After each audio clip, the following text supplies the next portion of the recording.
Hi, good morning, everyone. Welcome to Office Hours, where we answer your questions 7 days a week. Alexander, let's dive right in. First one this morning is coming from Guy Cochran in Seattle, USA. What is the new device for the Stream Deck that Elgato is showing at ISE? Ooh, Jonas, what do you know? So let me pull up some pictures, because I've been there and I took some pictures to show it to you. So basically, it's this tiny device. It has an Ethernet jack on one side and a USB-C connection. Then on the other, this is from the front side. And the idea is that you can put it on your Stream Deck XL. It fits just in the normal case, but it will work with all of the USB-C Stream Decks. So the Mini, the Mark II, the XL, and the Plus. And the cool thing is it doesn't only provide PoE power, but it also uses the same protocol than the Stream Deck Studio does. So at this point, you can just remotely attach to it and talk to it that way. It's pretty cool. They plan to release it around June in the summer, and currently they're thinking about 75-ish euros. The working name that I've heard right now is PoE DAC, following the list of how they've done accessories in the past. And then the other really cool thing that I saw is, I don't know how many people here played around with their Mark II Stream Deck too much, and suddenly it fell apart and they had this little Stream Deck module in their hands. They're going to start selling that directly. So you might have seen like the deck rack, or there's different vendors that provide you with like different casings. There's a lot of 3D prints, and often you still have to disassemble your Stream Deck. But around June, Elgato is going to start selling the normal Stream Deck size, the XL, and the Mini, just the module. So then you can design your own enclosure, make it look really nice. It doesn't say Elgato anymore. It's the same Stream Deck that you know. And you can just build your own enclosure. That way you can build your own hardware. And of course, if you mix it with the PoE dock, then you can build a really small, exciting control surface that way. Alex? Yeah, I also thought that this was kind of cool. Maybe it's not new, but it was this, you now have a hub that is part of your Stream Deck, which I thought was kind of interesting, being able to kind of incorporate things that you would obviously need. Oh, there, and CJ's got one right here. And I'm talking through the XLR version of that, because the great thing about the XLR version of that dock is you can surface all of the gain settings and all that. But if you don't want to, there's nothing. So if you put it in front of Talent, they have nothing they can change. There's no mute button, nothing. It's just a really dumb XLR interface. So that's what I have been using with my Stream Deck Plus, and I think those have been out a little bit, but they are pretty neat. I feel like that's really a missing opportunity, and I've been talking to people about it for 15 years of, hey, when we have podcasting that we want to send out to folks, I want to be able to send a box that I have a lot of control. Now, in a perfect world, I would have some telemetry back from it. I would have the ability to control it remotely. And I don't want them to have any control at all. Like I just want them to, and maybe if I give them the control, I can unlock it and they can use it for home or whatever. But I really want it to be something that they don't have, that unless I give it to them, they can't do anything with it. All they can do is plug it in, and that it shows up on the internet. And I just go, oh, okay, I can make the changes I need to make to make that work. And potentially it has, recording internally. So it can do the caching. So they don't have to know anything about it. I just think that product would be huge. And this is one of the things that I've been trying to, as I'm building a Zoom teleconference kind of room. It's kind of it almost feels like, oh, I'm building a phone booth, but it's a really nice video phone booth at the office.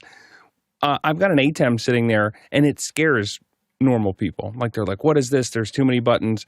And so in the spirit of building a bespoke interface that's specifically for the task, that it's only going to show the person exactly what they need, I'm even, rather than an XL, looking at using the Stream Deck Plus specifically so that I can not only have a more limited button set, but also so that I can say, okay, if you have USBs on the back, if you have SD cards that you want to throw on the side, that it's all right there, and then you're only seeing what you need, and then I can kind of hide that ATEM a little off to the side, or so that it makes the people at ease when they're in the room, as opposed to like, oh, there's so many buttons. I don't want them to be afraid to break it. So it's, even though Elgato, for a long time, I looked at them as like, oh, your stuff is cute, but it's always like a little gimmicky. They're really making some useful tools that I think are allowing me to design something that's for normal people. Next question. This one's for me. Patrick Tomasso thinks many modern movies don't look like movies anymore, and gives some good examples and comparisons. What do you think? Courtney? Well, I haven't had a chance to listen to this youngster, and he is a youngster, interpretation of, why don't the movies look like they used to? Well, he's 23. Why don't they look like they used to in 2006? Movies have changed a lot over the last 100 years. And we've gone, there's been a paradigm shift in what's used to capture them, and the light sensitivity and the lighting instruments now have all gone to LEDs rather than tungsten instruments and carbon arcs and things like that.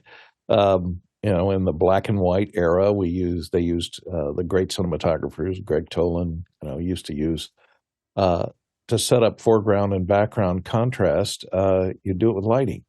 And these days, the sensors are so sensitive, it's hard to do high contrast.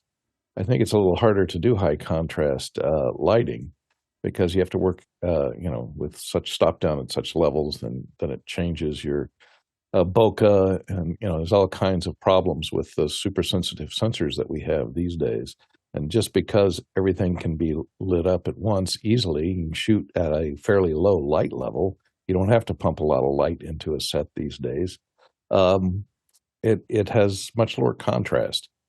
So that's why I think a lot of it looks different, and they don't have cinematographers that paint with light, which is what they used to be famous for. A lot of the great cinematographers were famous for painting with light and using carefully controlled foreground and background levels to paint with contrast. These days, we come from the YouTube generation and the generation of DPs that are used to producing stuff with their phone cameras, and where they don't have a lot of control over lighting, contrast, and any of that stuff. Bokeh, it's all built into the lens that they have. So that's my take on why it looks different.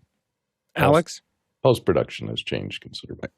I look at old films, and I mean, there's a handful that stand out, but for the most part, I'm glad we're where we are now. It just looks so much better when you look at the average streaming device. And I get that people want to go back to the past, and there's a little nostalgia there, but the quality of the image is so much higher now than it was back then, and especially when I watch movies, when I'm really sensitive to it is when I watch movies on my Apple Vision Pro, because you can see the grain. So the Apple Vision Pro is the sharpest, biggest screen that you can see anything on at this point, in my opinion, other than maybe going to a 1570 IMAX, and so as a result, you get really sensitive to grain because you can see all of it. And I find that the older movies are much harder to watch on. And I didn't really understand. IMAX has a DMR setting. The DNR setting, the digital noise removal that they do for their screens, and I didn't really understand why that was so powerful or so popular until I started watching stuff on regular on my Apple Vision Pro and going, oh, this is really grainy. So I think that there was a lot of limitations that the older filmmakers were living inside of, as Courtney said, that we just don't have anymore. And I think that everything is much more realistically lit than what we had before, because we can. Alexander? Yeah, and in fairness to Patrick, for those that haven't seen it, so he doesn't say that all movies look bad, and he cites some very specific modern examples, like The Brutalist, for example. One of the things I thought was interesting, and especially some of the comparisons that he showed, for example, 1998's The Parent Trap, and I forgive me, I forget the name of the cinematographer on that movie, but he said, that movie was done I think it was done on film, but he said that some of the shots look like oil paintings. And he talks about the lack of intentionality sometimes on certain movies, and they're all over-reliance on LED walls and, oh, well, we're going to rely on contrast later because we're going to use HDR. So he talks about, and not just even the lighting, but even the intentionality of the set pieces and the color choices and the costumes. Like, even if you just look at The Parent Trap, it's a really good looking movie with a lot of contrast and a lot of punchy colors. But then some modern movies look kind of flat, and he calls out on the over-reliance of HDR and some of modern technologies, which have improved a lot of things in general. So he's not saying that everything looks bad, but I do agree with him on some modern movies. I think there is a lack of contrast, and Mickey is mentioning in the chat too, it seems like some people seem to be afraid of hard shadows and over-rely on just soft lighting, and they're shooting just for visual effects now.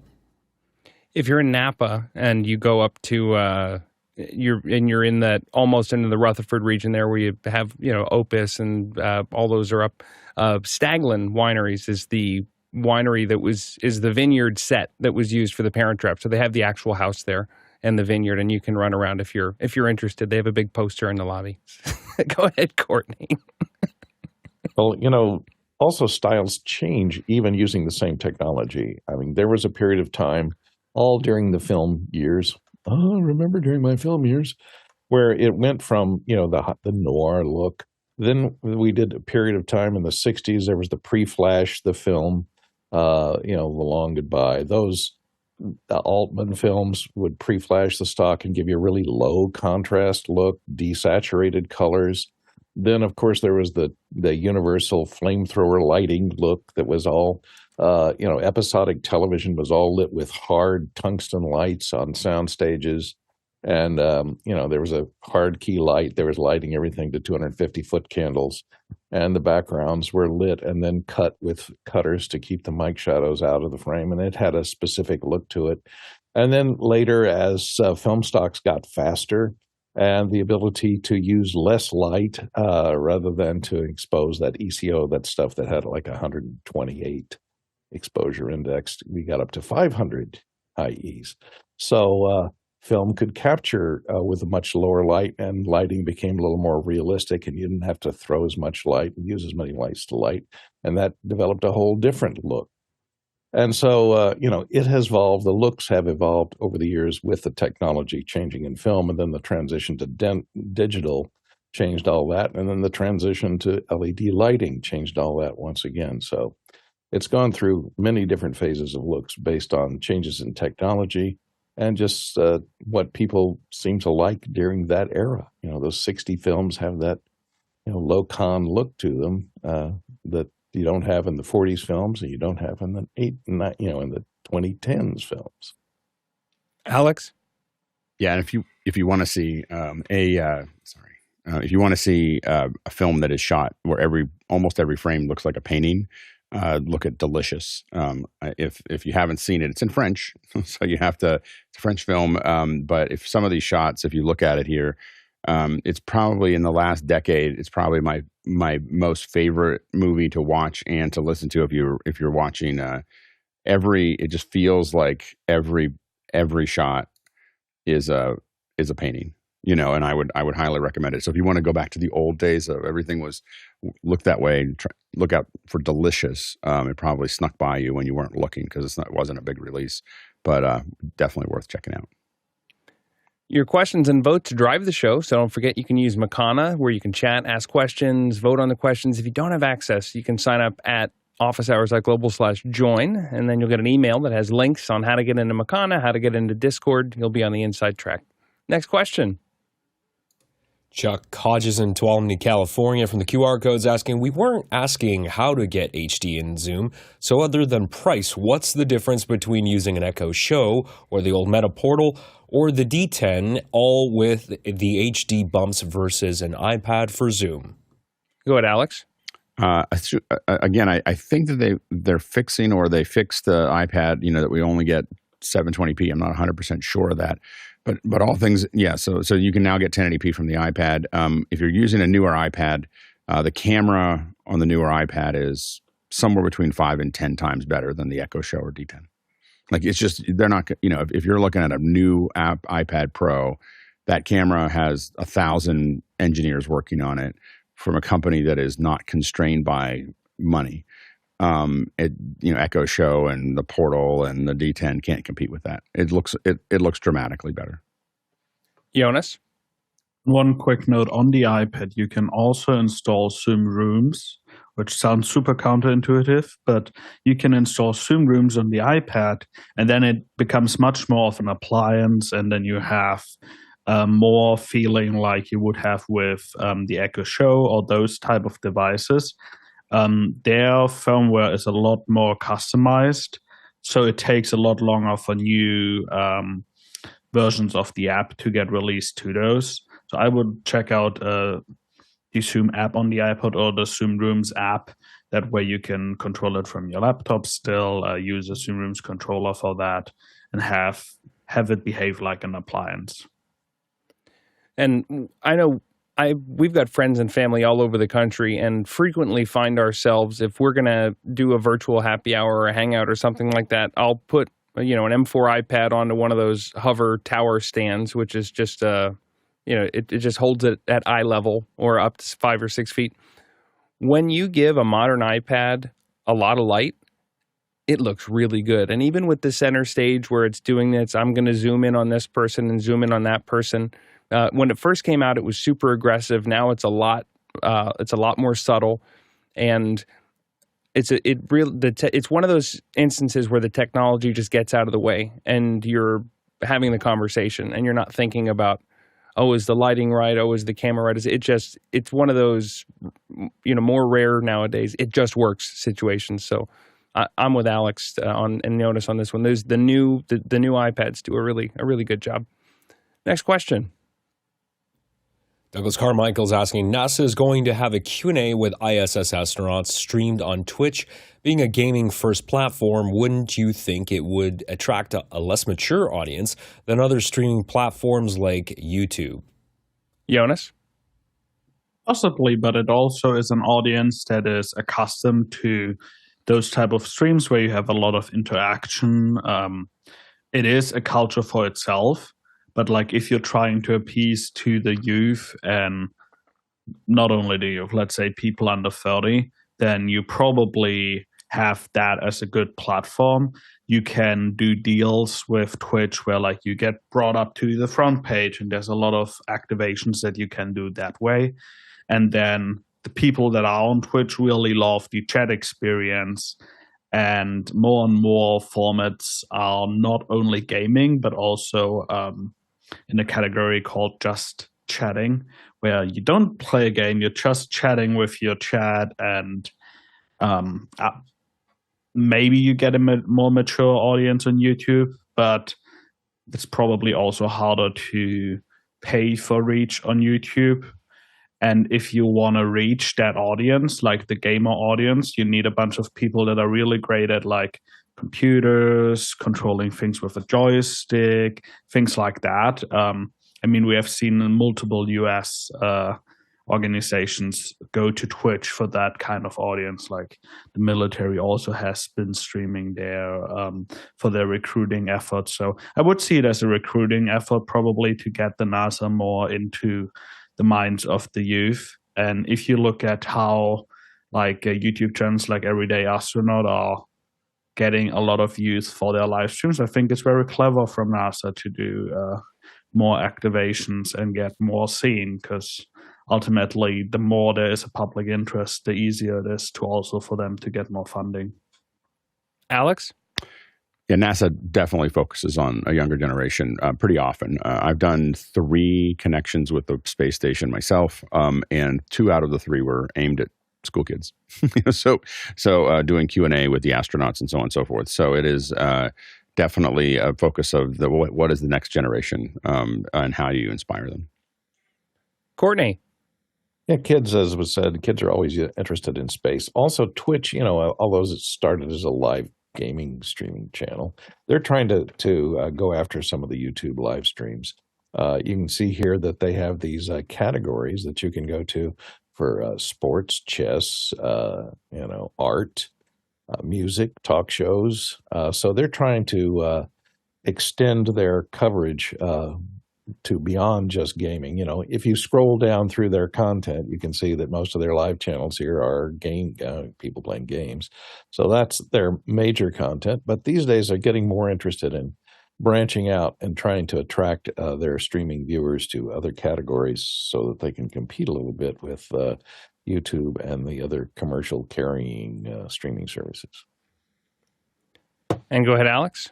You should not underestimate how cool it is to be hearing the NASA cascade, with the Quindark tone, like going in between, and having that kind of back and forth. The kids like it. they feel like they're watching something special. So yeah, there you go. Next question. From the QR code, Paul Johnson in the United Kingdom, looking for a simple, reliable solution to live stream wirelessly outside, potentially in the rain, to a Facebook page for 4 hours.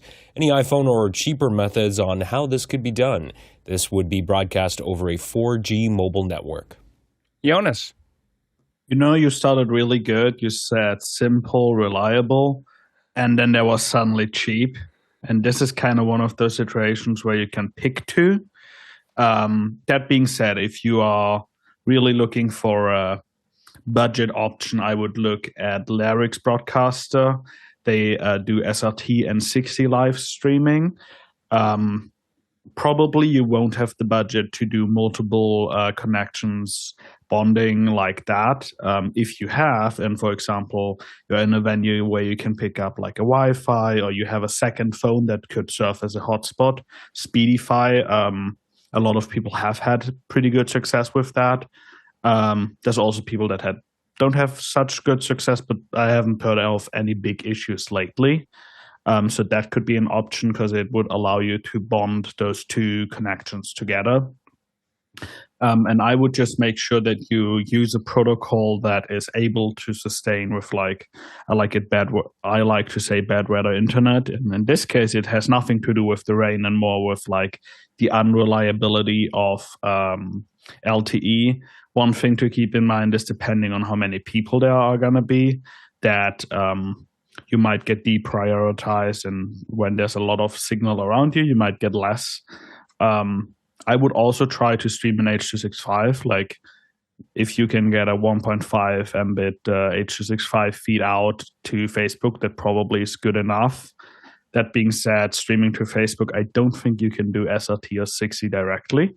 So at that point, you would need to use a restreamer in between. That can be an AWS instance. I think Restream.io has now also an option for that. And most likely, if you're using H.265, you need to actually transcode before you can get there. Because most platforms don't accept H.264, at least Facebook doesn't, as far as I'm aware. And then if you have a little more money, I would look at something like a Peplink router that allows you to have multiple cellular antennas and then connect those. Because the advantage is you can also have a much larger antenna with that and then point that to the next data cell tower that you know where they are. I don't know how it is where you live, but where I live, there's a map that I can look up which tower is where, so I know where to point it, and I can do my calculations based off that. But yeah, that is probably your best bet. Test. If you have something like Starlink, that might also help if you have the visibility of the sky for that. But yeah, this is something that sadly doesn't go cheap, reliable, and simple. Alex? Remember also, is if you're testing it, if you're testing on a day that no one's there, it may be different than if you're using cellular than on a day where everybody's there. So they'll saturate the cell sites. So you have to know that there's, you really have to see it in the environment that it's actually in to make that actually. But all the stuff that Jonas said is correct. One thing to think about is potentially going to a lower resolution. So there's bit quality versus number of bits. Sometimes what we've done is we will stream at a 720p stream into an ingest and then actually scale up to 1080 in the far end, because the scaled up 720 will look better than the broken 1080p. So you can get a 720 feed that actually looks pretty good at 3 megs a second. Like, that is, it's not great, but it's good. It's 30 frames a second, and so on a contested environment, you can get something out that looks that doesn't have big macro blocks and doesn't drop frames. And then you scale it up with a good scaler. In the cloud, it's a little harder, but if you send it somewhere and then have it scaled up with a good scaler, you may find that when you compare the 1080p that was coming out of your phone mobily from where you are at the same bandwidth with the 720 that was scaled up, you may find that the 720 looked better. In fact, we found that to be 100% the case. If you're in a contested environment under the same structures, and of course, taking advantage of whether it's AV1 or H.265 or other things like that to make it even more efficient. A couple of minutes ago, I mentioned officehours.global/join. Another thing that you get once you join us is access to our live-only shows, members only, you might say. On Saturday, we've got our weekend Q&A, and then Sunday's a little bit more introspective. We talk about office hour, talk philosophy, talk the industry. It's great to be there, but you got to be in the group to get access. So check them out, officehours.global/join. Next question. From Jeff Cohen in Miami Beach, Florida, RTMP versus HLS, pros and cons. Alexander, kick us off. I'll let Jonas go into detail about this because he's more experienced, but RTMP is a protocol that's been around a very long time, and it's way more entrenched. So that's a protocol for streaming that everybody supports. Of course, we had RTMP, and then we went to RTMP-S, which added the encryption aspect to it. I would love to use another protocol for delivery like SRT and deliver HLS, but there's not a lot of platforms that support it. So I'd say that would be one of the major cons. Other protocols like SRT deliver, they don't consume as much bandwidth, so that's a major advantage there. Jonas? So what's important is where they're coming from. RTMP came from an actual contribution protocol. And if we look at HLS, it is generally more seen as a delivery protocol. And that's why they specify on different things. If we look at RTMP, what it does is it opens one TCP connection, and then it sends these audio and video data packets over that stream. So it's one consistent connection. It connects to the server, and then it keeps sending those over. In the past, we have been relatively limited to what protocols and containers we could have used. There's now RTMP enhanced that allows for use of H.265 and similar things like that.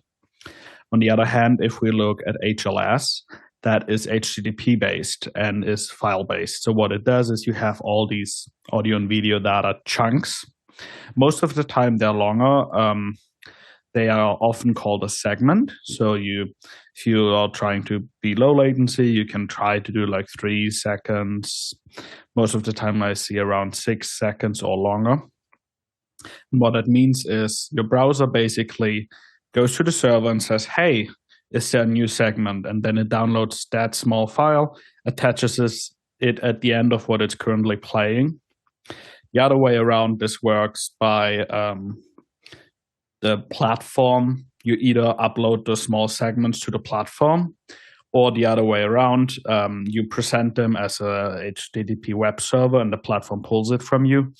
And what's important to note is that HLS, since it is more built for delivery, sometimes it has this weird curve of bandwidth usage. Because if you have 6-second segments, what is going to happen is every 6 seconds, it's going to upload one of those segments. And what we have seen with high bandwidth HLS is that it looks weird to the network because every 6 seconds you have a spike.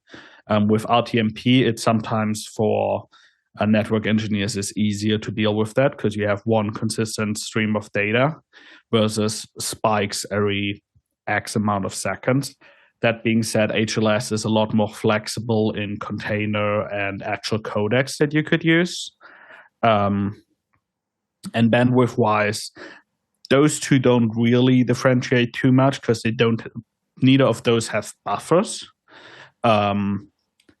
But HLS has the advantage that you can have a DVR function, since you can do a playlist and your browser can be like, oh, wait, but what came before this segment?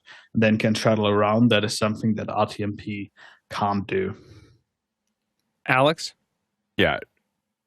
All the stuff that Jonas said. The main thing is what a lot of times when we're making decisions about the segment size in HLS, RTMP has been used for a long time as a delivery method, as a mezzanine. It's not usually sent out as a delivery method. It's just as a way to get to the server. One big advantage, by the way, is if you use RTMP to YouTube, they make a decision about at 1080p or smaller. They give you a more compressed video is what you're distributing.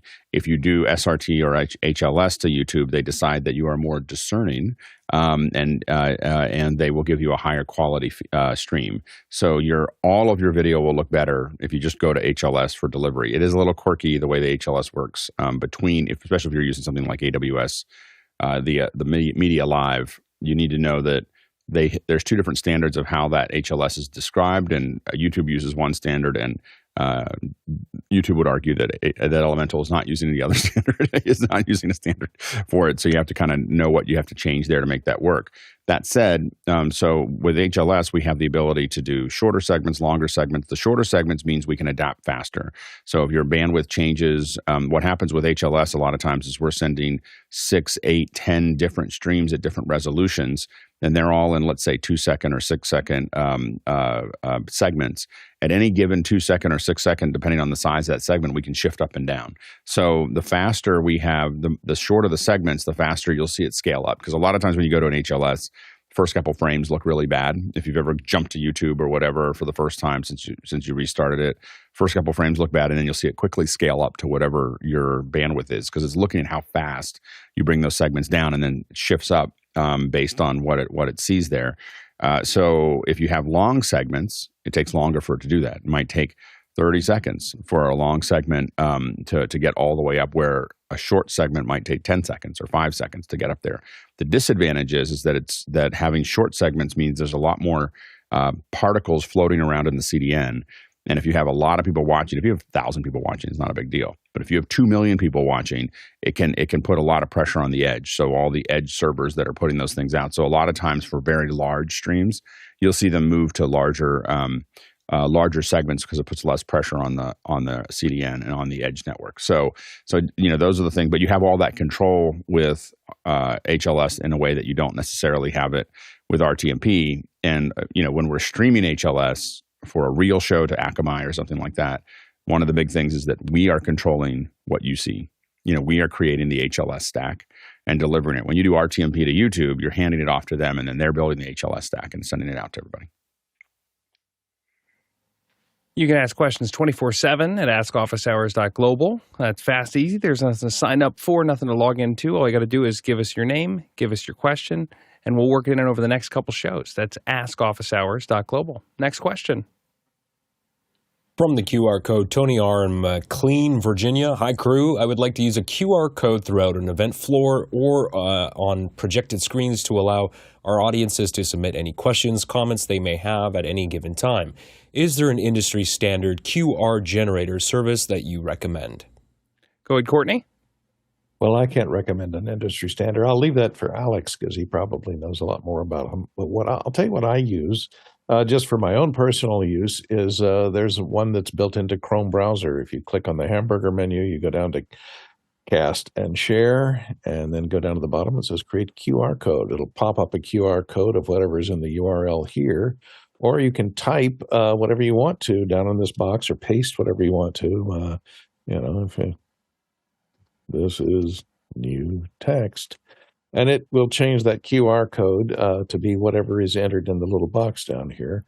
It's built into Chrome, so you don't have to worry about it sending you to a virus-laden site, which a lot of the free QR code generators may do, or they may just pipe you through somebody else's site that's looking to gather your personal information. You just copy this onto the clipboard or download it. It saves it as a PNG. Then you can load it into your any editing software if you want to get rid of that little digital dinosaur in the middle, and replace it with your own logo. Let Alex talk to the professional types solution. Alex? There's a lot of ways to do it. There's scripts that will do it. You definitely don't want to, as Courtney said, you definitely don't want to use any of the free ones that are available to you. Even the paid ones you don't want to necessarily use. Don't use web services to do this other than something that's like a Chrome extension or something. Like what Courtney showed is fine, but don't use any of the web services, because even if you pay for it, well, a lot of times what they do is they quietly put you through their system. So if you stop paying, your QR code stops working. And so don't use any of those. Use software that you paid for to do that, in my opinion, if you're doing them for clients. The one that I use right now, I've used a couple different ones. I use QR Factory on the Mac. There's another one called QR Pop, which gives me a little bit more control.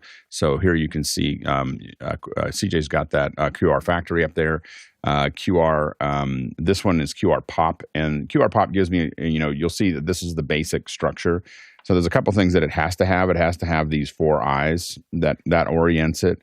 If you're going to make it available for Android, it has to have a white background, white edge.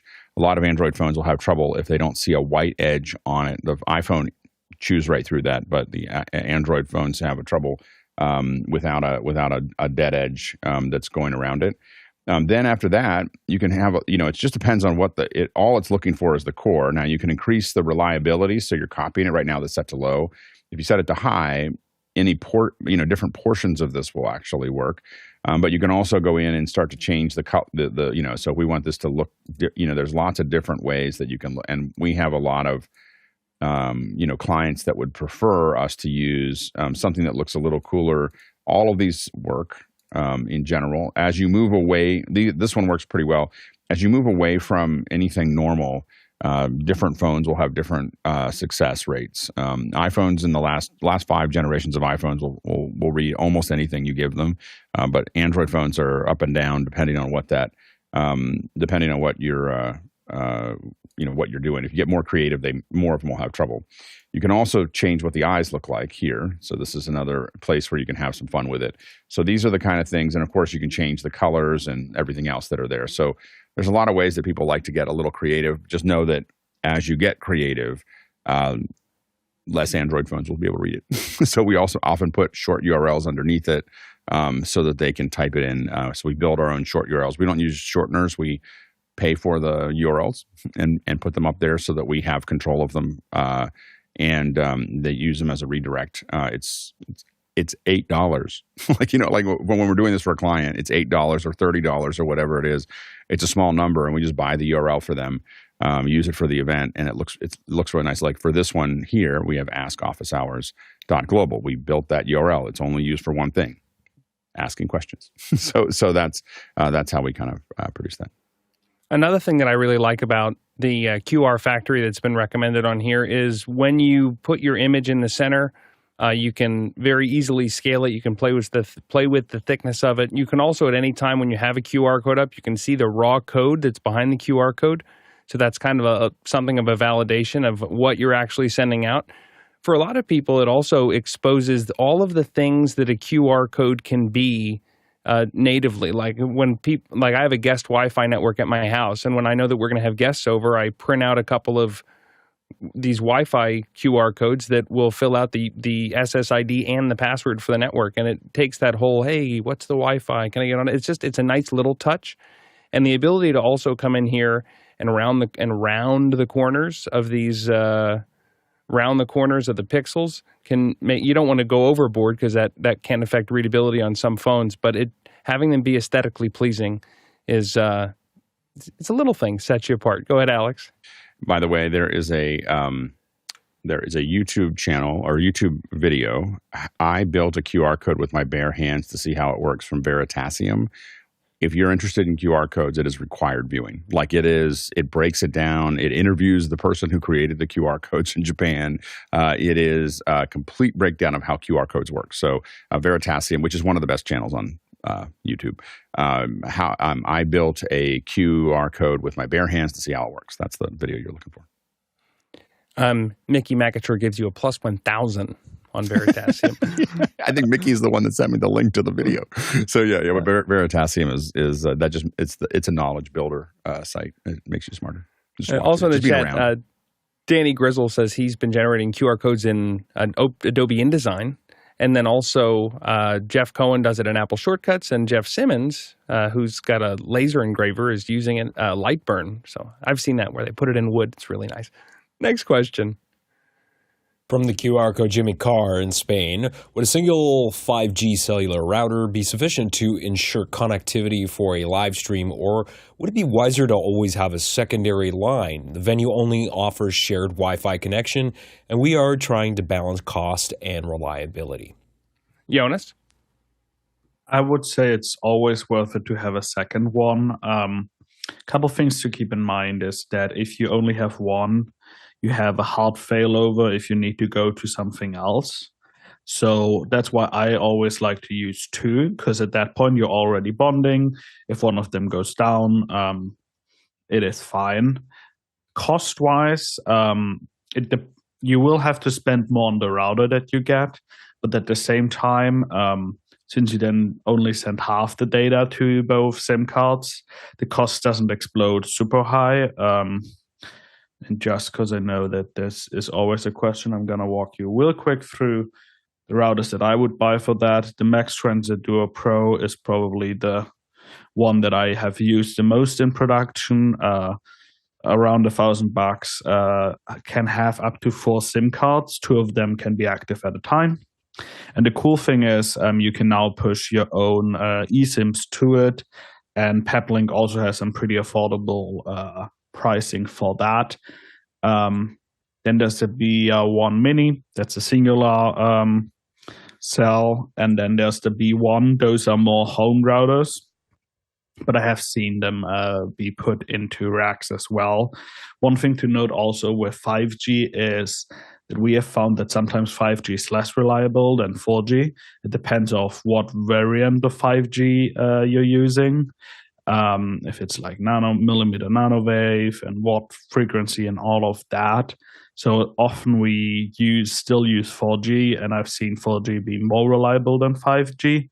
But that always depends on your area. What I would do is I would get one of those routers, use 2 SIM cards, and I might even bring in the Wi-Fi. I mean, a shared Wi-Fi is not going to serve you a lot well. But like as a tertiary, it might be worth it. So in the Peplink, you can actually use 2.4 and 5 gigahertz Wi-Fi as WAN as well. And you can set that as secondary. So when both SIM cards fail, it would start using that. You can use their included cloud service for bonding, so you don't need to host your own SpeedFusion server. And I think you have 1 terabyte of traffic through that enabled. And the advantage that gives you is that it's one consistent IP address. So if you're streaming and one of the SIMs runs out of data or you have issues with that, it isn't like that suddenly you're streaming from a different point and the provider gets confused, or maybe the socket didn't close and things like that. And then the last tip is make sure that you use a protocol that can deal with bad connectivity, something like SRT. Keep in mind, though, that SRT will use more bandwidth and will be higher latency than RTMP because of the buffers. So sometimes RTMP is actually better, because if you have like no bandwidth at all, that might be better. But I would use SRT, have fairly high buffers. And then keep in mind that if you test it outside and then go into large venues, the repeaters that they put on the ceiling often, that are meant there to help the cell signal, often are hindering you, because then the latency jumps and the jitter can be too high through their own infrastructure when there's a lot of people. So just something to keep in mind. That's why we always like to have a long antenna cable to be able to put the LTE antennas outside. Alex? Most expensive part of any project that you might work on is failure. So just remember, when you're thinking about these, when you're having the discussion, you want to at least suggest to your stakeholder or client or whoever it is to have a second one, and make sure that in email they said, no, we don't want to pay for that, because you may come back to that conversation if you don't put it in. And Mickey in the chat put in that you can also reach out to Aaron Huselage in the office hours community. He can supply a highly resilient connection nearly anywhere on the planet. We have some new shows for you to watch live or later. We have Extra Hours. That's on Monday nights at 6 o'clock Pacific. And then The Rundown is on Thursday nights, also at 6. We appreciate Grant Whitehead and David Paskin for hosting those shows. They're really great. Next question. From the QR code, Dewey Evans in Austin, Texas. I have 3 BMD Studio 6K Pro cameras for my mobile podcast kit. What suggestions do you have for a hard case to transport them? Alex? Yeah, I would look at mycasebuilder.com. What you can do is you can get Pelican cases, you can get any case you want, and start to define it. Here you can see I just grabbed 3 of these. This is this is defining the case that you have, that this is the case that this would use. And you can kind of pick the shapes here. They have most things that you would think of. This is actually the 6K. And what they'll do is they'll cut this case out. You can even, if you want to look at it, there was a 3D button here. You can see what they're going to do with the case. This is what they're going to cut for you in that foam. Now, you can do pick and pluck and a lot of other things, but this is a great way to have it just cut out. And this is not going to be, you can have them labeled and all kinds of other things as well. So that is that's the pro way. And my case builder is one of many, but it's the one that we've interviewed in the past and used in the past. And they'll laser cut it out of the foam. It'll look professional. It'll have labels on it. People will put things back where they belong. You'll start with. We all start with pick and pluck. Well, we all start with those black and yellow things that we bought at Target, that are $8 each. That's where we start. And when you show up, people know with those, people know that you're starting. And so then you grow to these Pelican cases, and you'll get pick and pluck, and you'll learn how to use a spackling knife to cut them, which is particularly effective at it. And you'll get good at it. You'll draw it. You'll put your objects on it, and you'll draw around it with your Sharpie, and then cut it out. But eventually you start having people laser cut them for you, and having them all labeled and everything else that just pops out. So there you go. Courtney? There's 2 schools of thought, and it's one of those, it depends. It depends on whether or not you're going to be flying with these or shipping them somewhere, whether you want to put all 3 in one case.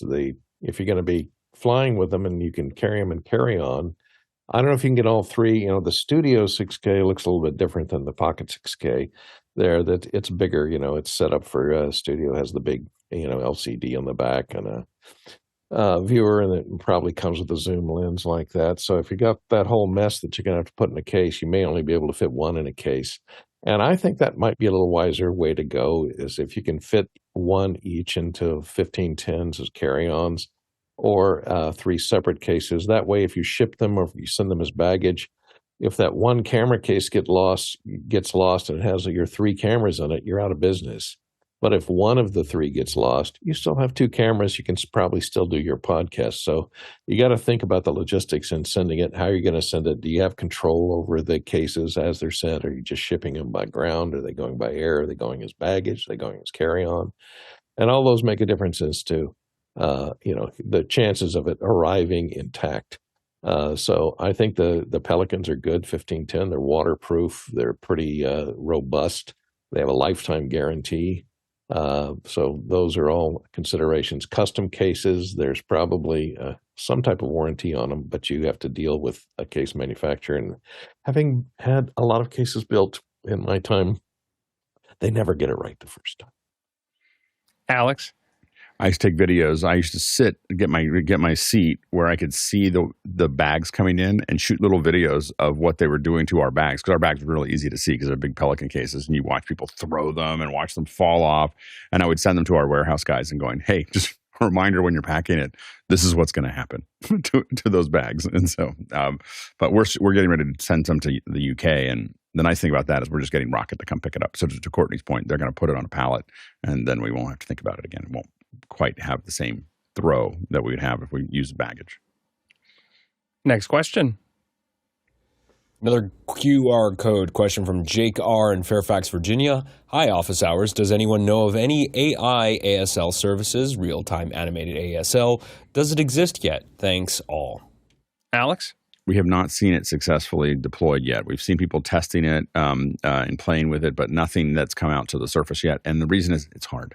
Like you're talking about something that's way more complicated than someone just interpreting audio or interpreting, putting in captions.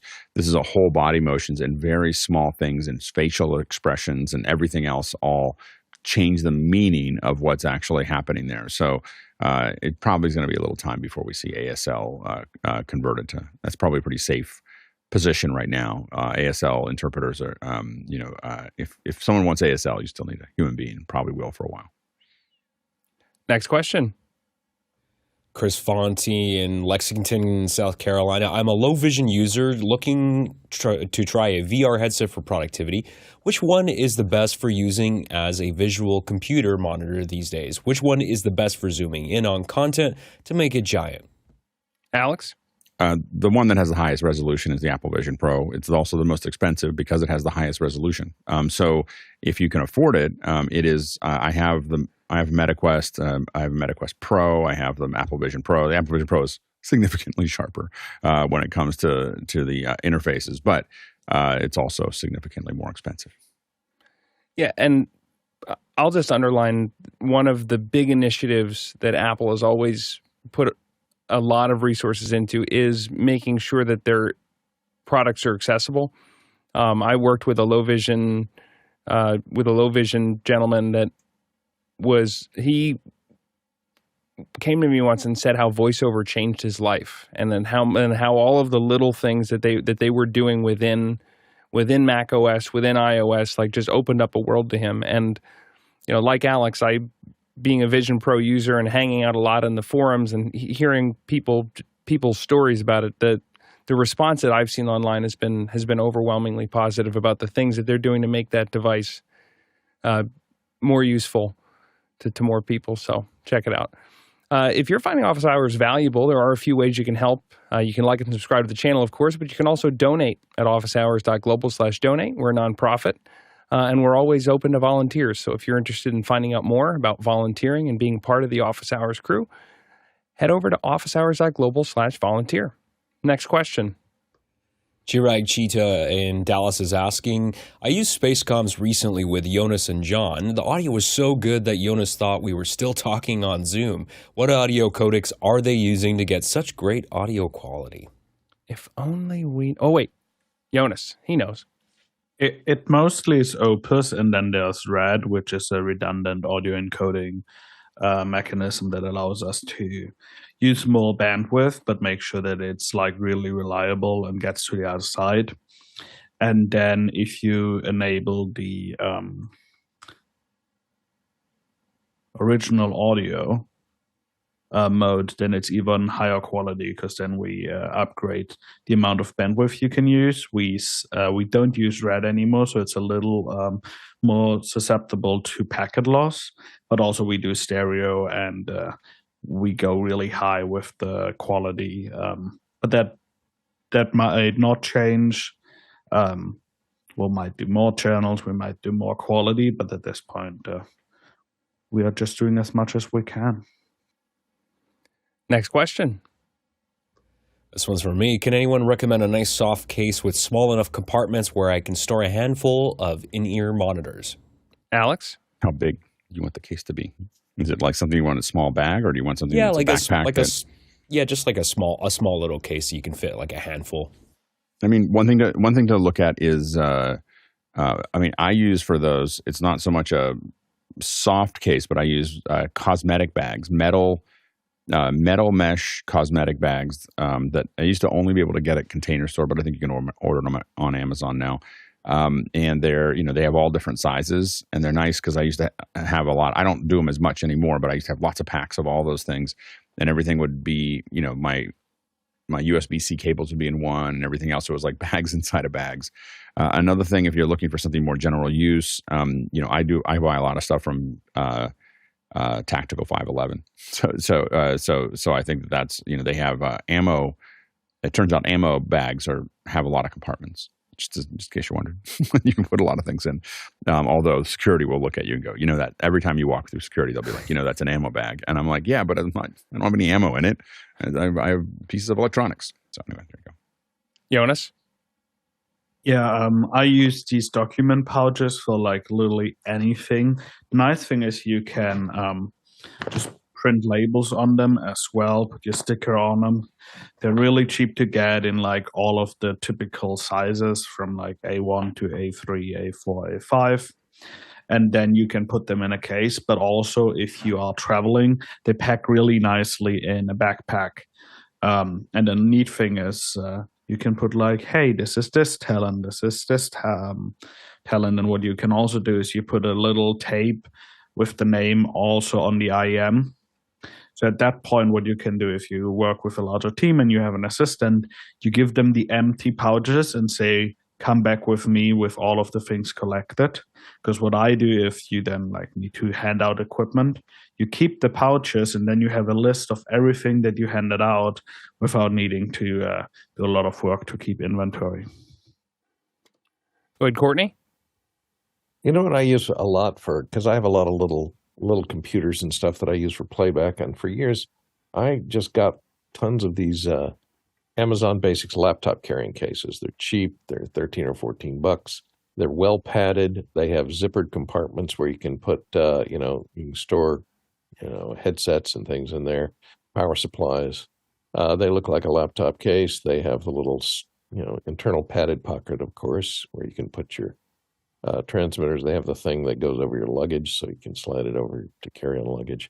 So they're pretty handy, and they're extremely cheap and very durable. They're all ripstop nylon canvas, and I've never had one fail on me yet. They have good carrying straps too. And Mickey in the chat coming in recommends this piece from, he's got an Amazon link here to a hanging jewelry organizer. I've actually seen a lot of these used in that sense where you are trying to get to a set and you're trying to build out your whatever your kit or your setup is going to be, and you just need everything to have all the little things. So you get there, you hang it on something, boom, there is everything, and you know where you can clearly see where everything is. You're not digging in layers, but of course you need the place to hang it. Next question. This one's from Andy Kokendorfer in Vieira, Florida. Looking for a case for an Insta360 Link2. Any suggestions? Thanks. Alex? I didn't buy this one, but I have one very similar to this for my ones. So this is the a little case, and this is what I have. I have one for each one of my Insta360s, and it's very, very similar to this one, and it works great as far as being able to it's a soft case. It holds all the things you need, and you can throw it into you throw a bunch of them into a bag. Next question. Another QR code question from Kent in Madison, Ohio. I was wondering if you need both VidIQ and Opus Clip to build up your YouTube channel. We lost the channel and really want to build up a new channel fast. Any thoughts? Alex? We only use Opus, so we're not using. I don't know VidIQ. We're not using, so we're just using Opus to do the stuff that you're seeing on our channel. Next question. Douglas Carmichael, what app do you prefer for LLM-assisted writing? Jonas? I really like T3.chat. They allow you to select all of the current modules, DeepSeek, hosted on US servers, Gemini, and all of those. And then if it needs to be a bit more formal, there is this German company called DeepL.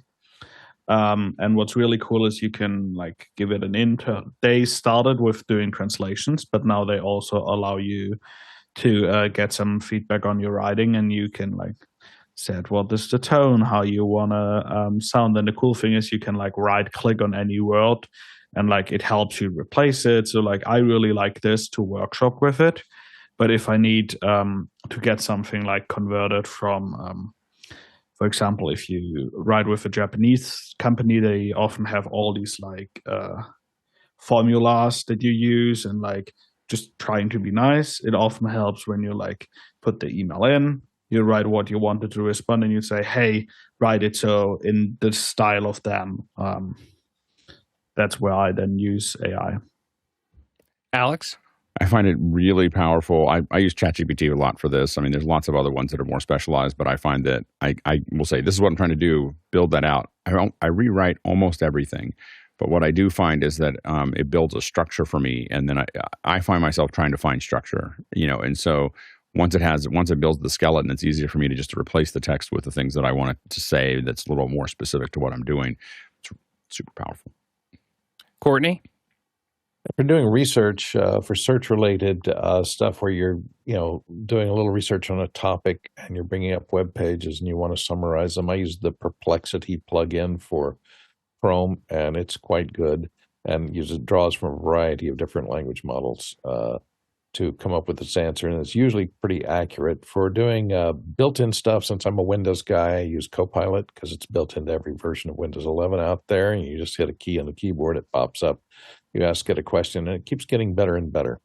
So it's pretty good. It also generates images, and so it is multimodal. You can input images into it. You can talk to it to input your data, and it can talk back to you as well, and it can generate pictures. Since the writing tools have come out as part of Apple Intelligence, I've actually found myself using that a lot. I still use ChatGPT quite a bit, especially if I'm trying to draft a complex email or trying to get an idea across with as much economy in words as possible. I just don't want to use a lot of words. But it's amazing when I'm writing a text or replying quickly to an email and having the ability to select that text and not leave the app and just say, hey, make this more concise, make this into a list, make it more professional. Like Alex said, I rarely keep exactly what it said, but a lot of times it helps give me just a little bit more structure. So I'm excited to see as these tools continue to grow, having them just alongside the text in something that's as simple as a right click. So it's pretty powerful. Well, hey, everybody, thank you. Thank you so much for being here. Thank you to the panel, first and foremost. You all did a fantastic job, as we do every single day, and I'm walking away feeling smarter. So thanks for coming and volunteering your time. Also to the back-end crew, waking up early, staying up late all over the world, making not only the show run during the show, but also there are meetings every day of volunteers who are helping keeping this machine running, and it's impossible to do it without everyone. And thank you to the producers for asking such great questions. I don't even know where some of this stuff comes from, but there's constantly like, man, I didn't know what I didn't know about that. And now there's a question. So now I know. It's all traversal today, 26,000 miles. That's 42,000 kilometers, 206 million bananas for scale. We'll see you in after hours.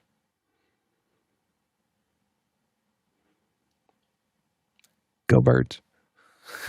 Go birds. Should be fun. I think that by Saturday, all the ads will be collected on YouTube. There's usually some playlist with all the Super Bowl ads that they've started to run. $8 million for 30 seconds. And that's for the airtime, right? And then you look at the budget. Oh, yeah, that's not the production. That's just the airtime. Yeah, that's 8 million. And in 4K, yeah, exactly. Streaming in 4K. I'm so excited. YouTube TV won't have carries it? 4K. YouTube TV doesn't have 4K? They did the championships in 4K. Not the game. That would be shocking. They got the Sunday ticket. They have to. Thanks, everybody. Have a great day.